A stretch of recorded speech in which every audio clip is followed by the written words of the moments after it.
मयूरभंज जिला पुलिस को मिली बड़ सफलता। ब्लैक पल्सर लुटेरा समेत बेआईन कप सिरप चालाणकारी को धरिला पुलिस। एने सूचना देछंती जिला आरक्षी अधीक्षक एस सुश्री।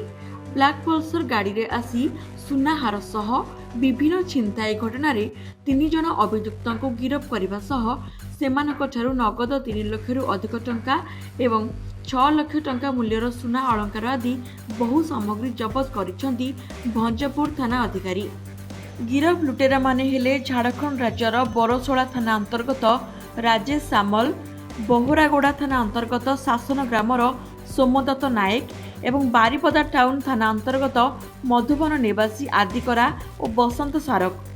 सेभली अन्य एक घटना बाइक रे बेआईन चालाण होउथिबा 20 litre Monaco plus cup syrup को कुड़ियाणा थाना पुलिस अधिकारिणी जबत करी अभियुक्त को गिरफ्त करिसेंती।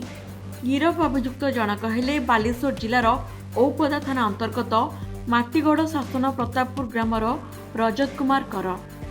ए लोक गोटे रिफाइनरी शॉप चलाउछंती से स्टोलन मटेरियल को नेकी से ये स्टोलन आर्टिकल जो ज्वेलरी अछि सेटा मेल्ट करके से माने बिस्किट कर देछंती 94 ग्राम्स रो गोटे gold biscuit, silver ornaments, broken सिक्योरो कैश सीज हिची गोटे ब्लैक पल्सर बाइक, गोटे वीवो रो मोबाइल फोन और सेल रिसिप्ट जो ये stolen item. Next Paltu alias Somdatt Nayak ये 2 जन झारखंड रो लोको और रिसीवर जा अछि से आदिकराव वसंत सारक से और एठी 3 जन एठी 2 जन जो स्नैचिंग जो करिसंती से 2 जन और जो रिसीवर ऑफ स्टोलन आइटम जो रिसीव करा हेची से माने एमिति और ता बेसिस रे केस हेची case number 3 on 7 January under section 392 34 IPC हमरो सो पाई के डिस्ट्रैक्ट कोले पछारले तो से